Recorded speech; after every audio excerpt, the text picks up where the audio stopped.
बिस्मिल्लाहिर्रहमानिर्रहीम। ख़ातिन हज़रात, अख्तर अब्बास का नए ज़ाविये के साथ सलाम पहुँचे।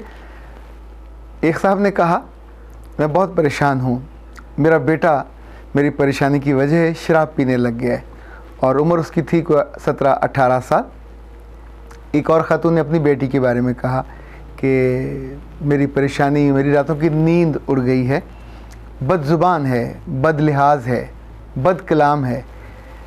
हर माँ और हर बाप को अपने बच्चे से कोई ना कोई ऐसी शिकायत ज़रूर होती है, लेकिन ये शिकायतें ज़्यादा तकलीफ़देह होती हैं कि बच्चे ने नशा करना शुरू कर दिया, शराब में चला गया या कुछ ऐसा ड्रग एडिक्ट हो गया। ये जो आगाज़ सिगरेट से होता है। पर मैंने सोचा कि जो बातें उनसे मेरी हुई, ज़ाहिर है वो तो लंबा सेशन होता है, समटाइम 1 से 2 घंटे इस पर लग जाते हैं, जब तक पूरी हम इन्वेस्टिगेट करते हैं, उसकी वजूहात ढूंढी जाती हैं। पर मैंने सोचा मैं आपसे एक दिलचस्प बात शेयर करूं कि जिस घर में जो पकता है बच्चों को वही पसंद आता है, और ये बचपन से जवानी और आखिरी उम्र तक ये वो पसंद बदलती नहीं है। मुझे याद है हमारे घर में हमारी वालदा आलू गोश्त बनाती थी, मटन वाला, और उसके ऊपर जब धनिया छिड़कती थी तो माय गॉड, वो क्या टेस्टी और क्या पुरलुत्फ़ और पुरलज़्ज़त होता था। हमारे वाले साहब सबरंग डाइजेस्ट पढ़ते थे और तफसीर में वो तफ़हीमुल कुरान पढ़ते थे। उन्हें किताबें पढ़ने का बहुत शौक़ था, तो सारा वो शौक़ ट्रांसफ़र हुआ। जिस घर में माँ मेकअप से पहले अगर वो पॉन्ड्स क्रीम लगाती है तो बच्चियाँ भी वही लगाएंगी, अगर वो फेयर एंड लवली लगाती है तो बच्चियाँ भी वही लगाएंगी। बाज़ बच्चियाँ कभी बेस नहीं लगाती जो कि उनकी माँ नहीं लगाती, बाज़ बच्चियाँ पूरा मेकअप करती हैं जो कि उनकी माँ करती है। बच्चियाँ अपनी माँ को कैरी करती हैं, फॉलो करती हैं, उसका पैटर्न, उसकी समझ, इवन उसके जुमलों की डिक्शन। ये जो साहब अपने बच्चे की शिकायत लेके आए, या ये एक तो नहीं, इस तरह की जो इससे पहले भी मेरे पास आते हैं, क्योंकि ये शिकायत जो शराब पीने वाली है ये एक्सट्रीम की शिकायत होती है, और मेरे पास आने से पहले वालिदैन कहीं ना कहीं उनका इलाज करवा चुके होते हैं और उस इलाज से यानी नाकाम होते हैं, फिर वापस मेरी तरफ आते हैं कि अब इसका साइकोलॉजिकल करें या NLP इनका करें।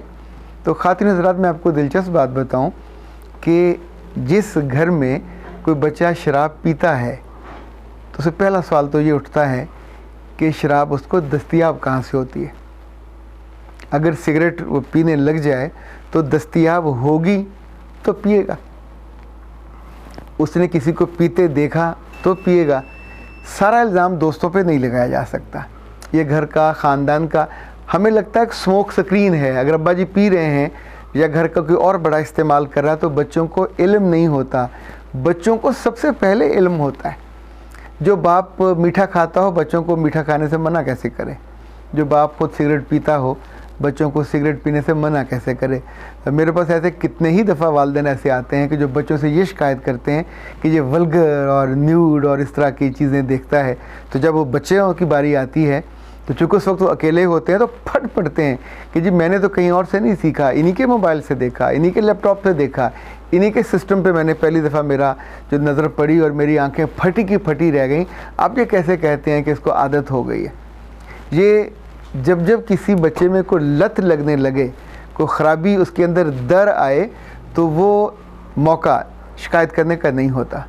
ये वो वक्त होता है जब आपको उसके साथ बैठना चाहिए, जब उसका हाथ में हाथ लेके उसके साथ आंखों में आंखें डाल के बैठना चाहिए। नंबर 1, उसे अपना प्यार जिताना चाहिए।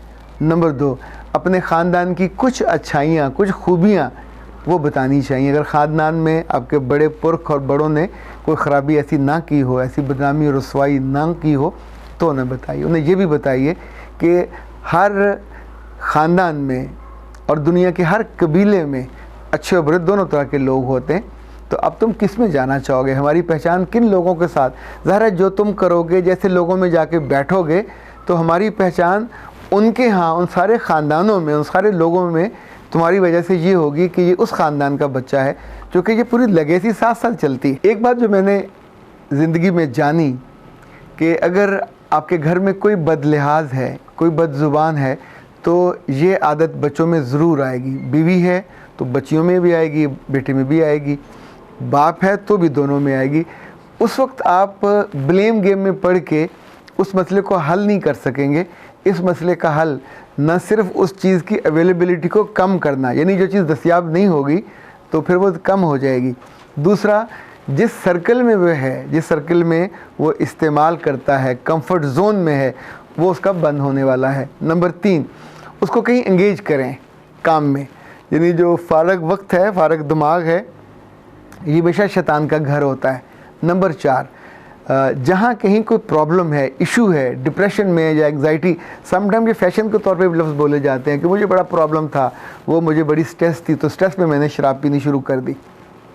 आपको कितनी भी स्ट्रेस हो, मरने का भी हो, सर्दी से बुरा हाल हो रहा हो, बीमारी हो, देखिए जो हराम चीज़ है वो तो हराम है। कि उस वक्त भूख लगी हो तो क्या सूअर का गोश्त खाना शुरू कर देंगे? इंटेंसिटी भी तय करती है कि आप चीज़ों को कितना इंटेंस होके लेते हैं। अगर आप बदतमीज़ी और बदतहज़ीबी पे इंटेंस नहीं होते और माफ़ी कर देते हैं तो बिलीव मी, आने वाला वक्त ये होगा कि वो बेटी और बेटा वो आपके आगे ज़रूर बदतमीज़ी करेगा और आपका सर शर्म से झुका देगा, और या फिर आपको रोने पे मजबूर करेगा, क्योंकि आपने उस वक्त नहीं रोका। चोरी से आप पहले दिन रोक दें तो वो नामी ग्रामी चोर नहीं बनेगा। ऐसे जुर्म से पहले कदम पे रोक दिया जाए तो आगे तक मामला नहीं जाता, पर जब ये आगे चला जाए तो फिर याद रखिएगा, अगर आप उसको रोकोगे नहीं तो बढ़ेगा। जिस सर्कल में वो जा रहा है उस सर्कल को नहीं रोकोगे तो बढ़ेगा। तीसरा, जब तक आप अपना कंसर्न शो नहीं करते तो भी, और उसे बता दीजिए कि अगर मैं तुम्हें छोड़ देता हूँ इसी हालत में तो तुम्हारे दोस्त कितने दिन तुम्हें अपने पास रखेंगे और कितने दिन तुम ये कर पाओगे। तुम देखिए, हर जुर्म की या हर ख़राबी की भी कीमत होती है और यू हैव टू पे द प्राइस। वहाँ जिन दोस्तों में बैठ के वो पीता होगा, वहाँ भी ये ऐसा नहीं होता कि मुफ्त में सारे वो पिला रहे होते हैं। कहीं ना कहीं एक वक्त ऐसे आता है कि यू हैव टू पे। आप उसका या तो जवाबन उन्हें कहीं अकामोडेट करते हैं, या उनके किसी जुर्म में शरीके जुर्म होते हैं, या कुछ ना कुछ ऐसा ज़रूर होता है। दुनिया में कोई बंदा 1 रुपया फ्री में नहीं देता, तो कोई आपको 1800-2000 की शराब की बोतल क्यों फ्री पिलाएगा, और वो भी डेली बेसिस पे। पर उस वक्त गुस्सा करने, इल्ज़ाम देने से ये मसला दूर नहीं होगा। लोग एक और हल भी करते हैं, वो भी बड़ा नाकस हल है, और वो भुट्टो साहब के ज़माने में ये उसमें हीरोइन नहीं होती थी, अफ्यून होती थी। तो अफ्यून हर जगह लोग पीते थे, बैठते थे थड़ों पे, अफीमी बड़े मशहूर होते थे। मुझे याद है ख़वातीन अपने बच्चों को भी अफ्यून देती थी ताकि रोए ना, तो वो थोड़ा मुंह में चिटा देती थी, बच्चे पड़े सोते रहते थे और ख़वातीन आपस में लड़ती रहती थी। पर फिर मियाँ चन्नू से किसी ने तरके अफ्यून गोलियाँ निकाली और ये पूरे मुल्क में फैल गई कई साल, और जिसको वो गोलियाँ एक दफ़ा मिल जाती अफ्यून छोड़ देता और गोलियों पे लग जाता, तो वो गोलियों का नशा भी एक एडिक्शन हो गई। बाद में पता चला कि वो जो गोलियाँ थी तरके अफ्यून, वो खुद ही अफ्यून की बनी हुई थी। उस जालिम ने उसमें टेक्निक नहीं लड़ाई थी। तो एक नशे से छुड़ाने के लिए उस जैसा कोई दूसरा नशा, ये भी कोई अच्छी टेक्निक नहीं है। एक नशे से छुड़ाने के लिए उसको वहीं पड़ा रहने देना, ये भी टेक्निक नहीं है। और उस नशे की जब तक आप कंटिन्यूटी नहीं रोकते, उसकी रीज़न नहीं रोकते, उसके साथ बिल्कुल ओपनली उसको एड्रेस नहीं करते, और कभी कभी जो उसके प्यारे होते हैं ख़ानदान में, ये जो शराब पीने की आदत है उसमें इंसान बड़ा जज्बाती हो जाता है, सेंटिमेंटल भी होता है।